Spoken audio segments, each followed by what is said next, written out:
નમસ્કાર વિદ્યાર્થી મિત્રો, આજે આપણે હવે ધોરણ 6ની અંદર ચોથો પાઠ આવ્યા. એમાં પુસ્તક હમારી મિત્ર, બરાબર છે. તો હવે આ પત્રનો पुस्तक हमारी मित्र. तो जीवन में पत्रों का विशेष महत्व है.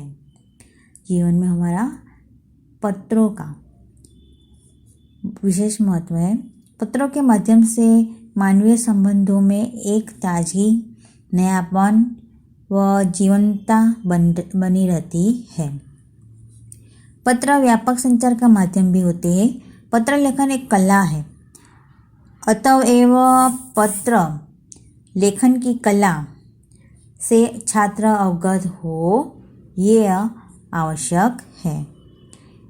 इसके साथ साथ SMS, ईमेल और फैक्स के ज़माने में भी पत्र शैली का विकास करना मुख्य उद्देश्य है. तो पुस्तकें जो है वो हमें ज्ञान देती है. क्या देती है? ज्ञान देती है.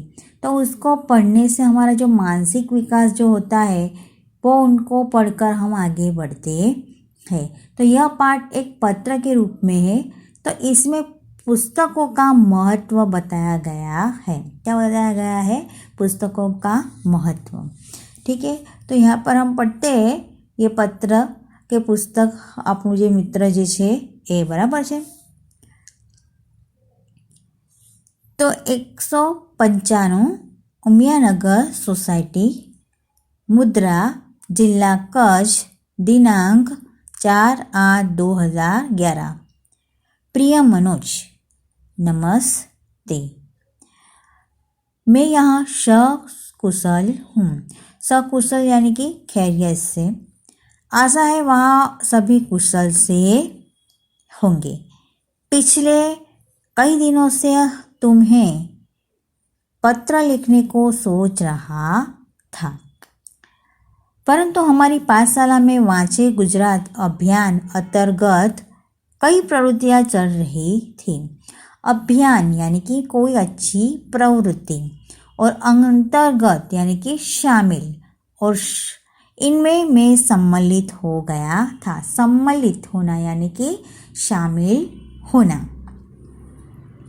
मित्र, तुम भी वांचे गुजरात अभियान में सम्मिलित हुए होंगे. अभियान के संदर्भ में राज्य सरकार ने भी एक सूत्र घोषित किया था. क्या किया था? सूत्र. संदर्भ यानी कि मतलब कि समझते हो, संबंध, और सूत्र यानी कि नारा. जो पुस्तक के मित्र वो मेरे भी मित्र. कौन सा सूत्र है घोषित किया है? जो पुस्तक के मित्र वो मेरे भी मित्र. तो मैं आज तुमको पत्र के माध्यम से किताबों का महत्व के बारे में लिख रहा हूँ. किताबें हमें सभी की मित्र है. वे हमें नया ज्ञान देती है एवं भले बुरे का फर्क बताती है. फर्क यानी कि अंतर. पूज्य गांधी जी ने कहा था कि पुस्तकें मन के लिए साबुन का कार्य करती है. तो मन में जो अज्ञान है, अंधकार है, उसे मिटाकर ज्ञान का संचार करती है. अब संचार करना यानी कि फैलाना. किताबें ज्ञान का स्रोत है. स्रोत यानी कि उत्पत्ति, जन्म स्थान, जिनमें जिज्ञासा की पूर्ति होती है. जिज्ञासा यानी कि ज्ञान प्राप्त करने या कुछ जानने की उत्सुकता. इतना ही नहीं, ज्ञान और विज्ञान को गतिमान रखती है.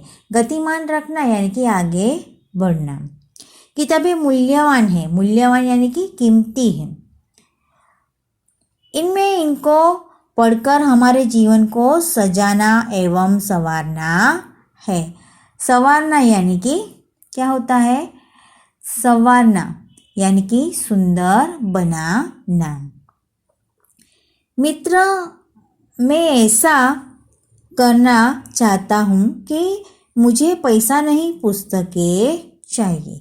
क्या कहता है? मित्र, मैं ऐसा करना चाहता हूँ कि मुझे बल्कि किताबों नहीं यानी कि पुस्तक चाहिए. नहीं, पैसा ये नहीं कि पुस्तकें चाहिए। मित्र, मैं ऐसा कहना चाहता हूँ कि मुझे पैसा नहीं, पुस्तकें चाहिए। जन्मदिन के अवसर पर पुष्प का गुलदस्ता नहीं, पुष्प का गुलदस्ता नहीं, बल्कि किताबों की भेंट देनी चाहिए। अब पुष्प यानी कि फूल होते हैं, अवसर यानी कि मौका, और गुलदस्ता यानी कि फूलों की और पत्तियों से बना हुआ गुच्छ यानी कि पुष्प गुच्छ, और भेंट यानी कि उपहार। आप समझते हैं। पुस्तकें हमारे मित्र है और रहेंगी। इनको पढ़कर ज्ञान अर्जन करने की जिम्मेदारी हम सबकी है। ज्ञान सर्जन यानी कि ज्ञान बढ़ने का काम। मैंने हर रोज अच्छी किताब का एक पन्ना पढ़ना शुरू किया, और मेरी आशा है कि तुम भी ऐसा ही करोगे। ठीक है।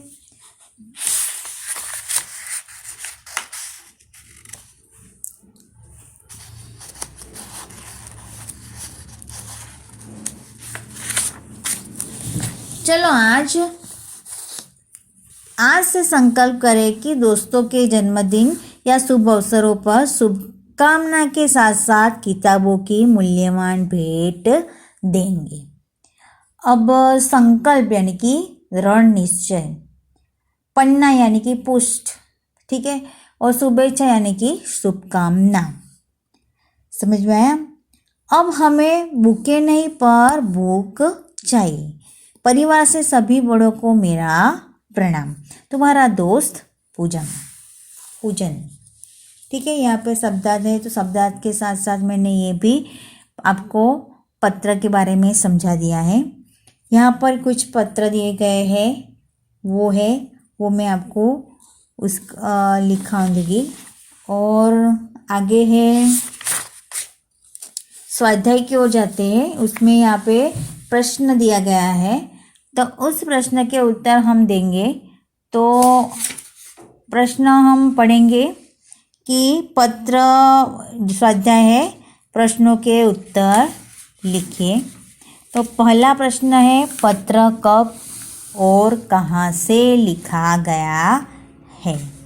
तो क्या कहा है कि पत्र 4 अगस्त और 2011 को 195 अम्बियानगर सोसाइटी मुद्रा यानी कि जिला कच्छ से लिखा गया है। आगे का आपका जो सरनेम है वहाँ पे मिलेगा। ठीक है। फिर पत्र किसने किसको लिखा है? दूसरा वाला प्रश्न है, पत्र किसने किसको लिखा? तो पत्र पूजन ने मित्र मनोज को लिखा। अब पत्र किस विषय के बारे में लिखा गया है? तो पत्र पुस्तकों के महत्व के बारे में लिखा गया है। तो अपने घर कोई पुराना या नया, अब प्रश्न 2 पे जाइए। अपने घर कोई पुराना या नया पत्र ढूंढिए और उसे देखकर निम्नलिखित प्रश्नों के उत्तर लिखिए। तो यहाँ पे पत्र किसने लिखा है? तो आप लिख सकते हो कि यह पत्र रोहित पटेल ने लिखा है। तो पत्र क्यों लिखा गया है? तो पत्र स्वस्थ रहने के उपाय बताने के लिए लिखा गया है। पत्र कौन से दिनांक को लिखा गया है? तो पत्र 13 अगस्त 2008 को लिखा गया है। ठीक है, समझ में आया? अब प्रश्न 3 पर जाइए कि पत्र भेजने के लिए आम तौर पर पोस्टकार्ड, अंतर्देशीय पत्र या लिफाफा इस्तेमाल किया जाता है। तो डाकघर जाकर इनका मूल्य पता कीजिए। यह भी पता कीजिए कि इनमें क्या अंतर है।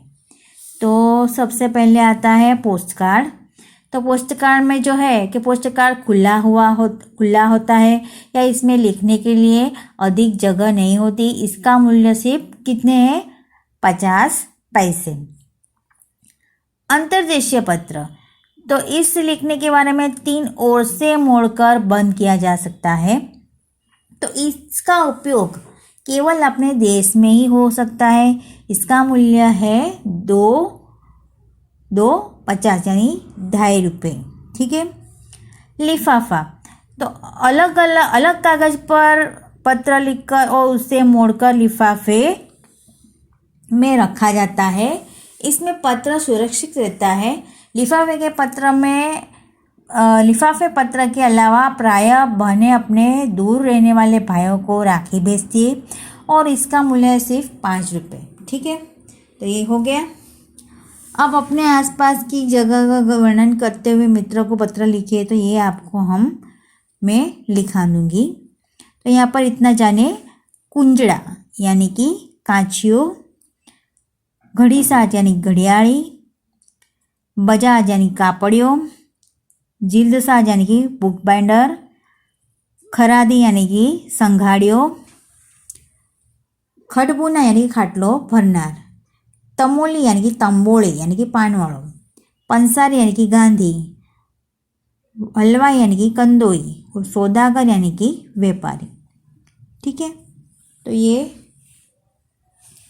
भारतीय डाक इंडिया पोस्ट का जो है ये है, और ये है डाक बैंक का जो है डाक बॉक्स। ठीक है, अब यहाँ पर ये आपका जो है ये पार्ट जो है ये पूर्ण हो जाता होता है। तो स्वाध्याय के प्रश्न और ये आपको लिखने हैं और पत्र में खुद आपको ग्रुप में भेज दूँगी। ठीक है।